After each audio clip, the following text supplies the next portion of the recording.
마가복음 13장 1에서 37절 말씀입니다. 13장. 예수께서 성전에서 나가실 때에 제자 중 하나가 이르되 선생님이여 보소서, 이 돌들이 어떠하며 이 건물들이 어떠하니이까? 예수께서 이르시되 내가 이 큰 건물들을 보느냐? 돌 하나도 돌 위에 남지 않고 다 무너뜨려지리라. 하시니라. 예수께서 감람산에서 성전을 마주 대하여 앉으셨을 때에 베드로와 야고보와 요한과 안드레가 조용히 묻되 우리에게 이르소서, 어느 때에 이런 일이 있겠사오며 이 모든 일이 이루어지려 할 때에 무슨 징조가 있사오리이까? 사랑하는 형제 여러분, 4월 13일 수요일 고난주간 새벽 목상에 오신 것을 환영합니다. 예수님의 행적들은 서로 무관한 사건은 하나도 없습니다.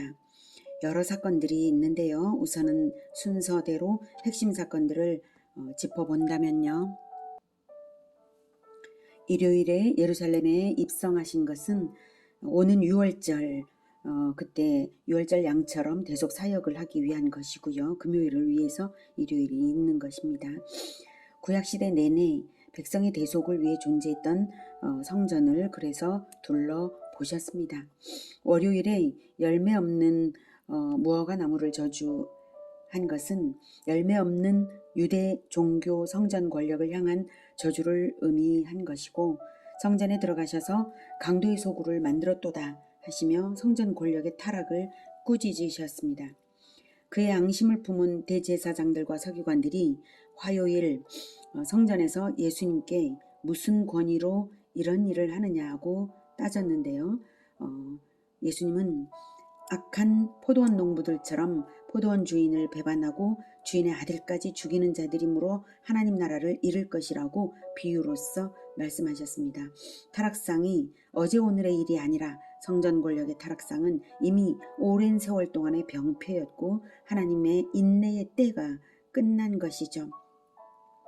종교 지도자들은 회개는커녕 바리새인과 헤롯 당 사두개인 율법학자들을 차례로 보내면서 여러 논쟁과 도전으로 예수님을 흠집내려고 했습니다. 이렇게 무화과 고사교훈 권위 도전을 받은 다음에 악한 포도원 농부 비유, 그리고 세금 논쟁, 부활 논쟁, 가장 큰 계명, 이런 것, 다윗의 자손이 다윗의 주가 되신다는 말씀하셨고, 또 서기관의 의식을 삼가라고 교훈하셨고, 과부의 헌금 칭찬까지 쭉 있었습니다. 가장 큰 계명부터 여기는 제가 생략을 했고요. 자, 이렇게 해서 이제 이런 모든 과정들은 그들 성전 권력의 도전이었지만 오히려 예수님의 진리가 더욱 드러나는 기회가 될 뿐이었습니다.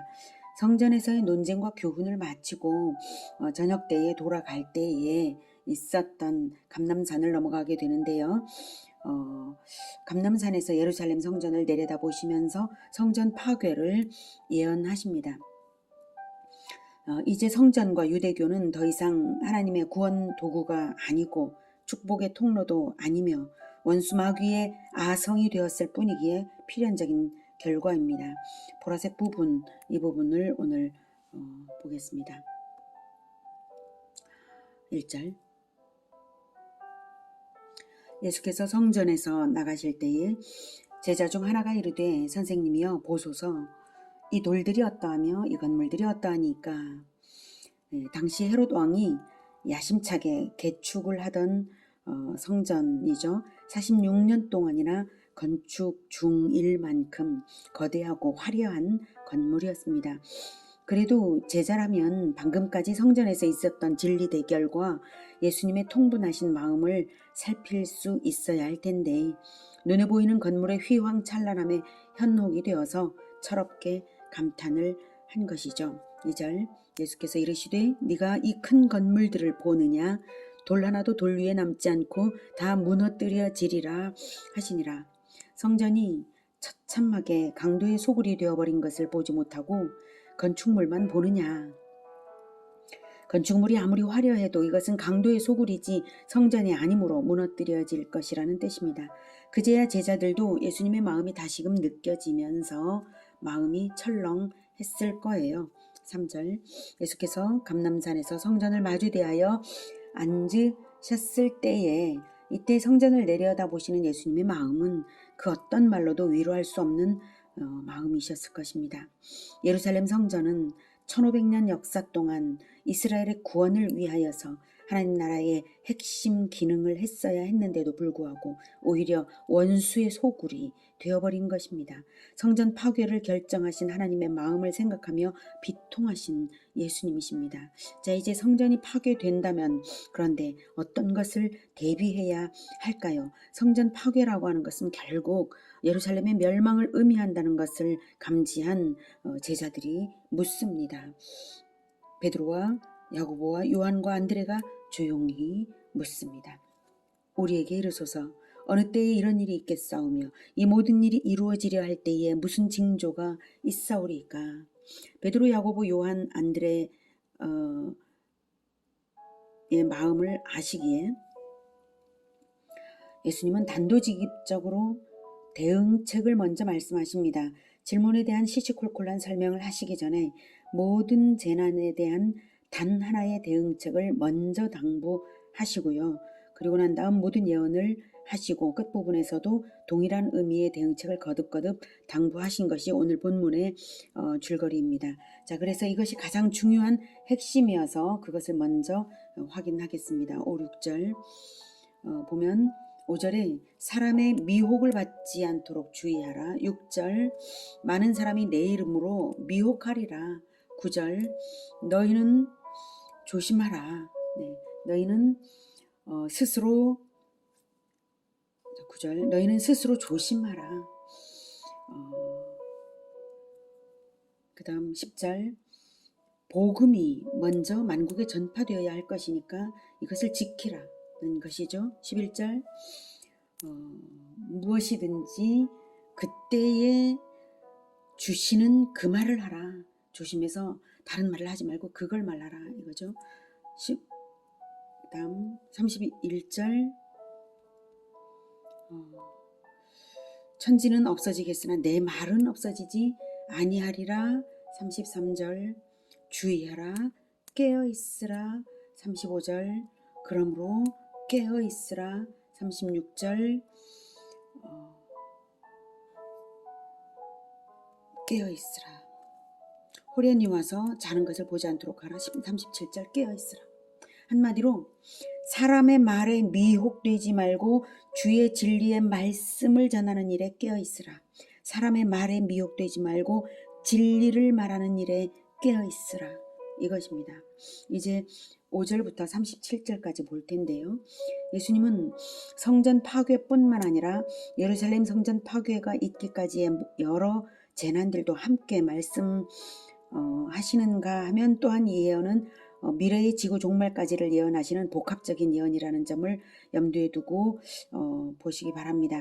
성경은 구약 때부터 하나의 예언이 있다면 그것은 단 하나의 사건만을 예언한 것이 아니라 중복적으로 1차적 성취와 2차적 성취, 완성적 성취가 있곤 합니다. 오늘 이 부분도 그렇습니다. 주후 70년에 있을 유대 멸망과 최후에 있을 지구 종말과 예수님의 재림까지 말씀하신 것임을 염두에 두고 들어보겠습니다. 다만 이 모든 혼란스럽고 복잡한 일들에 대해서도 해결책은 단 하나, 예수님이 제시하신 깨어있는 것입니다. 사람의 말에 미혹되지 말고 주의 진리를 말하는 일에 깨어있으라.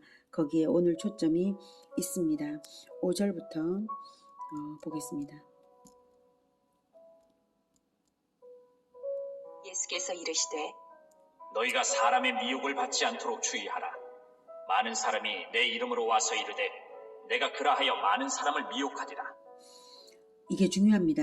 성전이 있어서 하나님을 알게 하려고 하나님께서 성전을 주셨으나 성전 권력자들이 오히려 하나님의 이름으로 대중을 미혹했죠. 마찬가지로 동일한 의미의 일들이 말세에도 있게 됩니다.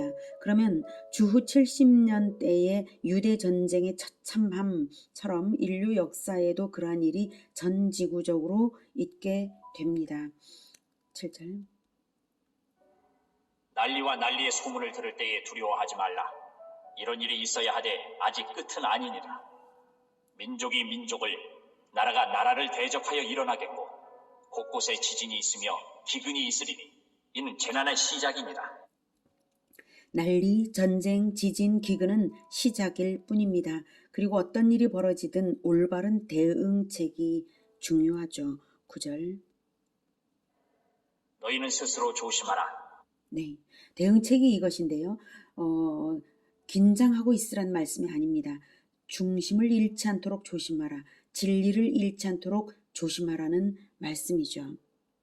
사람들이 너희를 공회에 넘겨주겠고 너희를 회당에서 매질하겠으며 나로 말미암아 너희가 권력자들과 임금들 앞에 서리니 이는 그들에게 증거가 되려 함이라.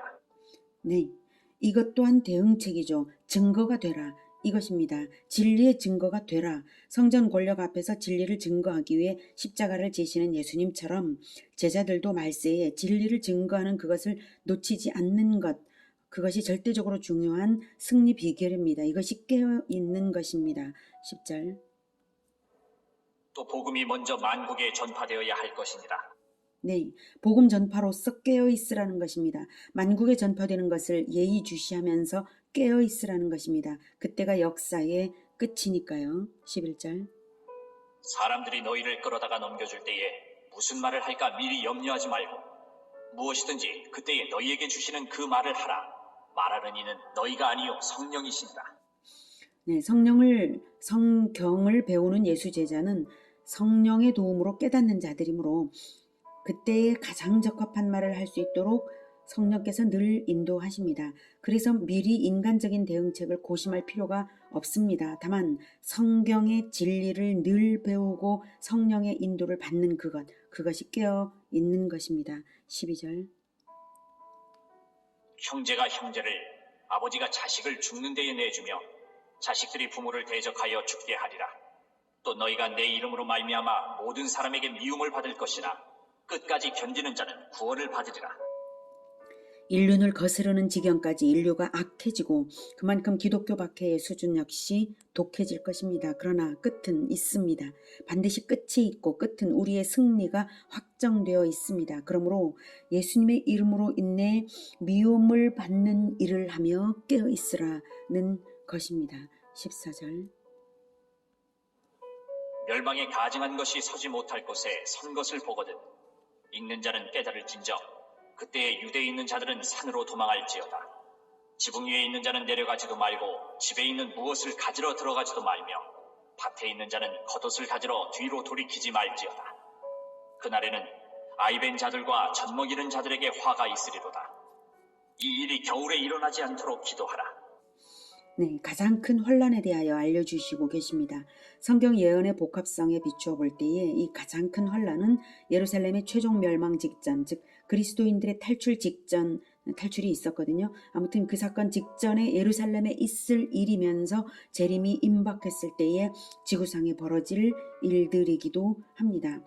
성경 예언은 중첩적으로 성취되므로 예수님께서는 제자들에게 예루살렘 성전 파괴가 있을 주후 70년의 일을 말씀하시면서 동시에 재림이 임박했을 때에도 유사할 것을 알려주시는 것입니다.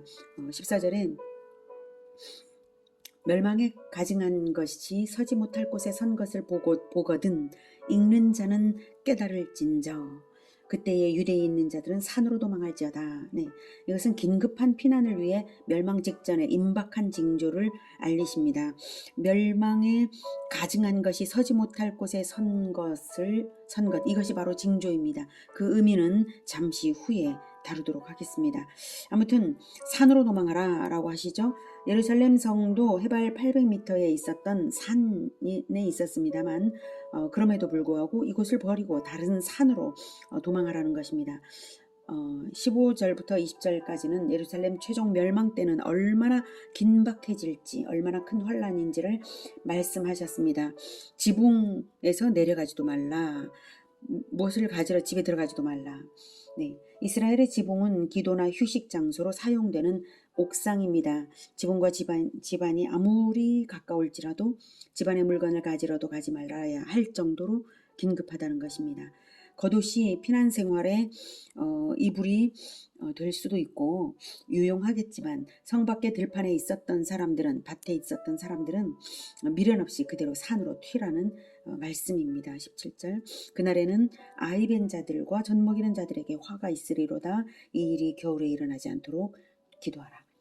너무나 긴급하게 몰아닥친 재난인 탓에 미처 피난하기 어려운 아이 벤 자들과 젖 먹이는 자들이 화를 당한다고 그 비극의 일면을 말씀하십니다. 예수님이 저주를 하시는 뜻이 아니라요. 그 비극의 일면이 이렇다. 이것입니다. 겨울이나 안식일은 피난하기에 어려운 그러한 시간적 환경입니다. 그래서 도망하기에 적절한 환경을 오히려 달라는 이 심판은 확실하게 있을 것이기 때문에 그것은 확실함으로 오히려 이제 도망하기에 적절한 환경을 달라는 기도가 필요할 정도로 재난은 필연적이고 피난도 필수적이다라고 하는 말씀입니다. 비상한 대피 명령을 주시고 계신 이유가 바로 전무후무한 환란이 될 것이기 때문이라고 말씀하십니다. 자, 이제 14절에 멸망에 가증한 것이 서지 못할 곳에 선 것, 요것을 그 의미를 보죠. 이 부분은 마태복음 24장에서는 이렇게 말했습니다.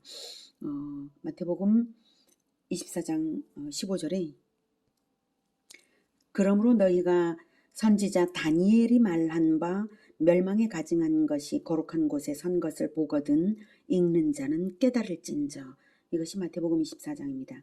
다니엘이 말한 바라고 마태복음에서는 말했죠. 이 예언은 삼중적인 복합성이 있습니다. 1차적 성취는 다니엘 예언의 성취로서 주전 168년의 성전 모독 사건입니다. 2차적 성취는 예수님의 말씀대로 주후 70년 예루살렘 멸망 때 이루어질 것이고 3차적 의미는 오늘날에도 벌어질 수 있는 강단에서의 신성 모독입니다. 먼저 이 예언의 원본 예언인 다니엘 11장 31절을 볼게요.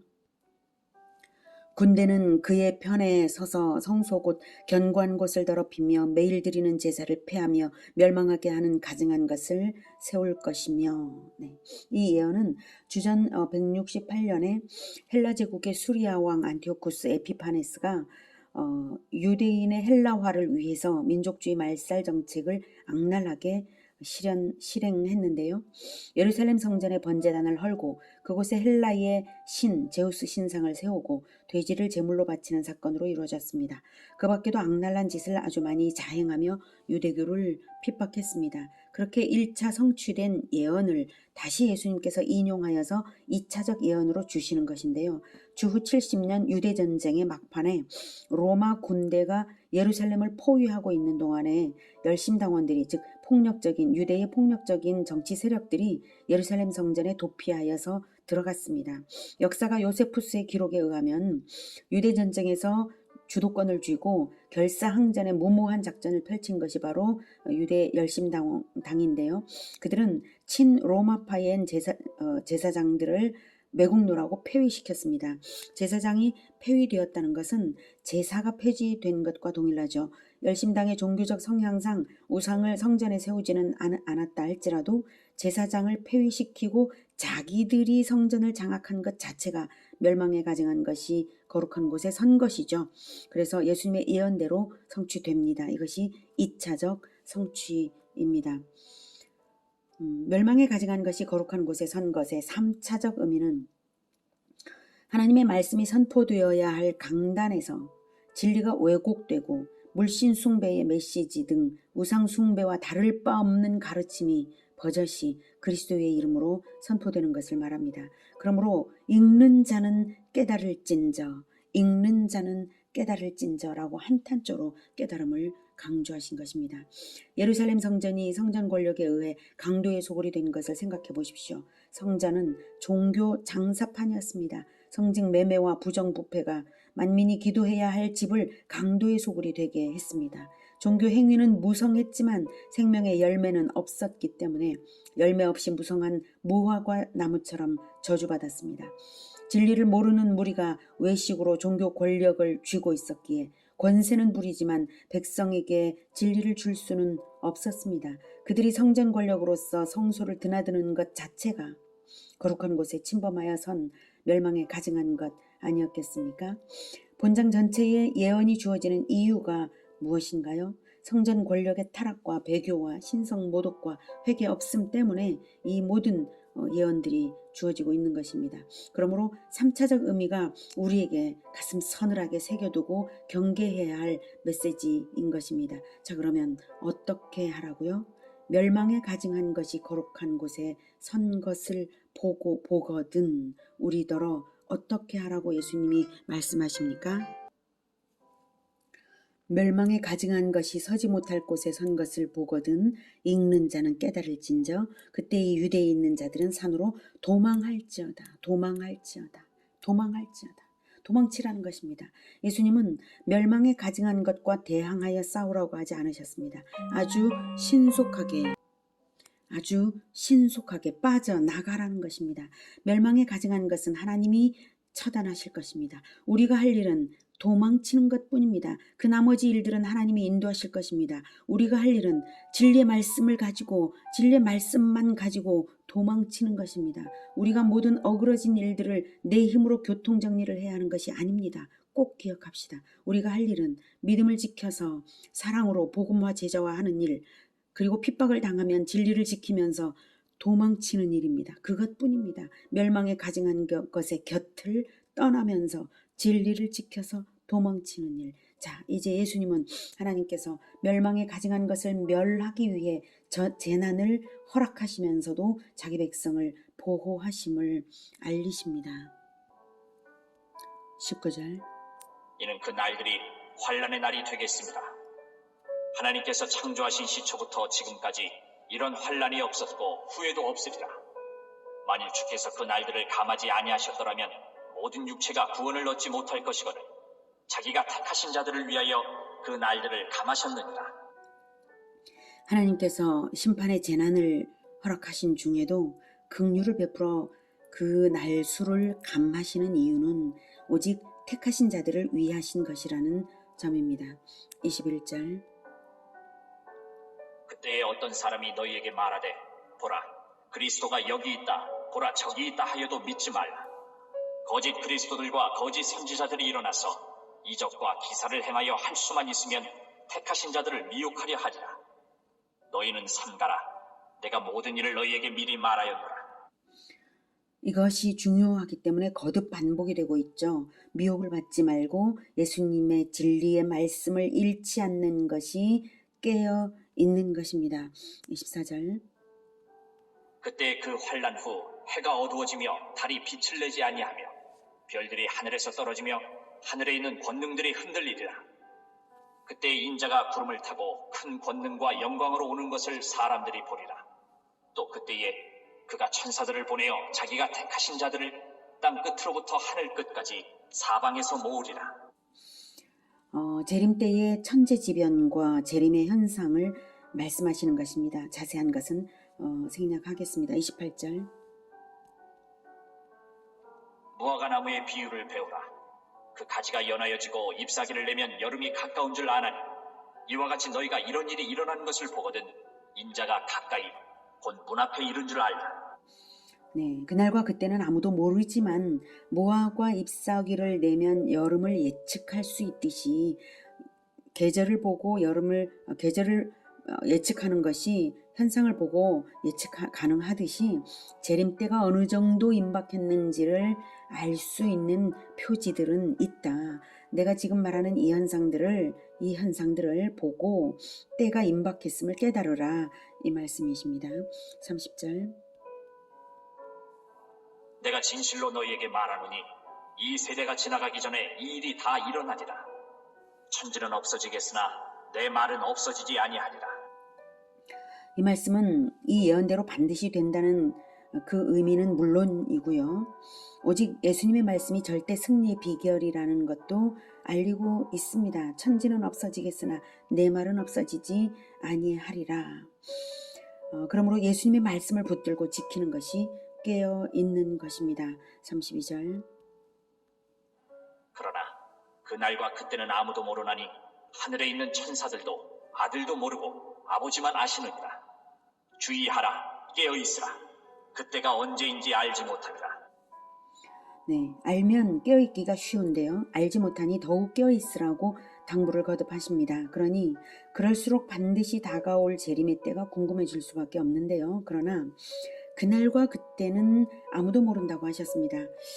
28, 29절에서는 무화과나무 상태를 보고 여름이 가까운 줄을 알듯이 재림의 징조를 알라고 하셨는데 여기서는 그날과 그때, 즉 정확한 시점은 모른다, 아무도 모른다 라는 것입니다. 하늘의 천사들도 아들도 모르고 오직 아버지만 아십니다. 그래서 징조는 어느 정도 알 수 있지만 정확한 시점은 모른다. 이 부분이 범상치가 않죠. 정확한 시점은 예수님도 모르시는 이 사실, 왜 그래야 할까요? 하나님 아버지께서 최상위의 주권자 되신다는 것, 아들 예수님도 아버지의 주권에 순종하시는 것, 이런 깨달음을 주시죠. 재림의 정확한 시각을 비밀로 하는 점에 구원의 최종 결정력에 비밀이 있지 않을까, 이런 생각이 듭니다. 여러분, 인간이 간교해서요, 재림의 시점, 그 정보를 알면 사람들은 안일해지고 하나님을 시험하려 들 것입니다. 구원파 이단과 같은 자들이 많아질 것입니다. 세상 정욕대로 살다가 막판에 당도했을 때 그때 가서 회개하면 되지. 뭘 그리 일찍부터 충성할 필요가 있겠어? 천국 들어가는 교리는 꿰어 차고 있고 재림 시각도 알았겠다. 이만하면 구원받을 정보는 장착한 거니까 안심이야. 이러지 않겠습니까? 죄 짓는 것이 별로 두렵지 않아질 것입니다. 회개를 열심으로 하지 않고 회개를 하지 않고 나중에 한꺼번에 하자. 이렇게 죄를 쌓아두지 않겠습니까? 이게 하나님을 섬기는 것일까요? 자기를 섬기는 것일까요? 교리와 정보를 믿는 것인가요? 그리스도를 믿는 것인가요? 교리를 믿는 것이 진정성이 아니라 깨어있어서 그리스도를 기다리는 것이 진정성입니다. 정결한 신부처럼 신랑을 기다려야 하는 것이죠. 혼인신고도 했고 신랑이 올 시각까지는 시간이 남았으니까 안심하고 간음을 하다가 신랑이 올 시각에야 씻고 기다리겠다. 이렇게 계획을 한다면 이것이야말로 신랑을 능욕하는 거 아니겠습니까? 똑같죠. 재림 시각을 왜 알려주시겠습니까? 그것은 몰라야 회개할 마음이 생기는 것입니다. 마찬가지로 예수님을 영접하여서 성령을 받았으면 성령의 인도하심에 귀 기울이면서 신랑을 기다리며 정결하게 깨어있는 신부처럼 영혼 관리를 하고 있어야 진정한 그리스도의 신부인 것입니다. 진정 구원받은 사람이라면 더러운 진창에서 구원하여서 신부를 삼아주신 그리스도를 위해서 자기 영혼 관리를 해야 하는 것입니다. 세상이 다시 더러움을 묻혀주는 대로 넉넉고 더럽힘을 받고 앉아있을 수는 없는 일이죠. 하나님은 인간의 간교함을 잘 아심으로 재림의 시각을 아무에게도 알게 하시지 않습니다. 만약 누군가 재림의 시각을 안다는 사람이 있다면 그가 바로 마귀 졸개인 것은 분명합니다. 반면 재림의 징조는 알라고 하셨죠. 재림의 징조는 알지만 재림의 시각은 모를 때 사람들은 회개하여 재림주를 맞이할 준비를 합니다. 날마다 자기 영혼을 경성할 것입니다. 재림의 징조를 보는 사람은 결코 죄를 쌓아둘 수가 없죠. 가난한 심령으로 재림주 예수님을 기다리는 사람들이 바로 그분의 백성입니다. 34절. 가령 사람이 집을 떠나 타국으로 갈 때에 그 종들에게 고난을 주어 각각 사물을 맡기며 문지기에게 깨어있으라 명함과 같으니 그러므로 깨어있으라. 집주인이 언제 올는지 혹 저물 때일는지 밤중일는지 다굴 때일는지 새벽일는지 너희가 알지 못하니라. 그가 호련히 와서 너희가 자는 것을 보지 않도록 하라. 깨어있으라. 내가 너희에게 하는 이 말은 모든 사람에게 하는 말이니라 하시니라. 깨어있으라고 엄청 강조하시죠. 그런데 정작 어떻게 해야 깨어있는 것인지를 몰라 깨어있지 못하면 안 되겠죠. 깨어있으라는 것은 종으로서 주인이 맡기신 사명에 깨어있으라는 것입니다. 그래서 종의 비유를 하는 것이죠. 그런데 모든 사람에게 하는 말이니라고 하셨어요. 목사들만 사명자인 것이 아닙니다. 모든 그리스도인들에게 사명을 일반적으로 주셨고 사명에 깨어있으라고 종의 태도로 비유하시는 것입니다. 하나님의 말씀의 진리를 배우고 전하는 일은 목사들만 하는 일이 절대로 아닙니다. 모든 사람들에게 주신 일이고 그것에 깨어 있으라 하셨습니다. 예수님께서 남기신 사명은 단 하나입니다. 마태복음 28장 18, 19, 20절에 모든 민족을 제자 삼으라는 것이 그것입니다. 제자화에 모든 것이 걸려 있습니다. 그러므로 그 일에 깨어 있어야 합니다. 어떻게 모든 민족으로 내 발이 갈 수 있겠는가 싶으시겠지만 모든 민족 제자와 비전을 품고 비전을 품는 것이 중요하죠. 비전인으로서 말씀하신 것이고 내 발이 있는 자리에서부터 가장 가까운 이웃인 내 자녀들, 이웃 어린이들에게 복음을 전한다면 다음 세대로 확장되는 복음은 반드시 모든 민족으로 확장됩니다. 아이들은 어른으로 자라나면서 모든 민족으로 가고 갈 것입니다. 영원한 진리의 말씀에 깨어 있으라는 것입니다. 미혹에 빠지지 말고 성령의 인도하심을 받아서 진리의 말씀을 선포하고 전도하고 행하며 가르치는 그 일을 하라는 것입니다. 예수님 다시 오실 때까지 끊어지지 않고 계속 대를 이어서 그것이 이어지려면 누구를 전도해야 되겠습니까? 어른들을 전도하는 것도 중요하지만 어린이들을 제자화하는 것이 참으로 귀한 비결일 것입니다. 그래야 유대교 성전 권력처럼 되지 않을 수 있습니다. 우리에게는 유대 전쟁과 같은 재난 상황이 주어진 것이 아닙니다. 그러나 현대교회는 진리와 거짓의 싸움에 있어서 이미 재난 상황에 있는 것은 아닐까요? 우리가 이기는 방법은 진리를 알고 지키는 것, 진리를 알고 전하는 것, 바로 이것입니다. 그래야 미혹을 받지 않고 믿음을 지켜낼 수 있습니다. 본장 전체에서 가장 많이 말씀하신 것이 그것입니다. 미혹당하지 않도록 진리에 굳건하게 서시기를 축복합니다. 성경 제대로 배워서 진리를 아는 것, 그래서 모든 민족 제자화에 깨어 있는 것, 이것만이 살 길입니다. 아멘. 기도하겠습니다. 하나님, 우리가 진리를 알고 진리를 가르치는 일에 깨어 있어서 끝까지 깨어 있게 도와주시옵소서. 예수님의 이름으로 기도드립니다. 아멘. 이어지는 시간은 개인 기도 시간입니다.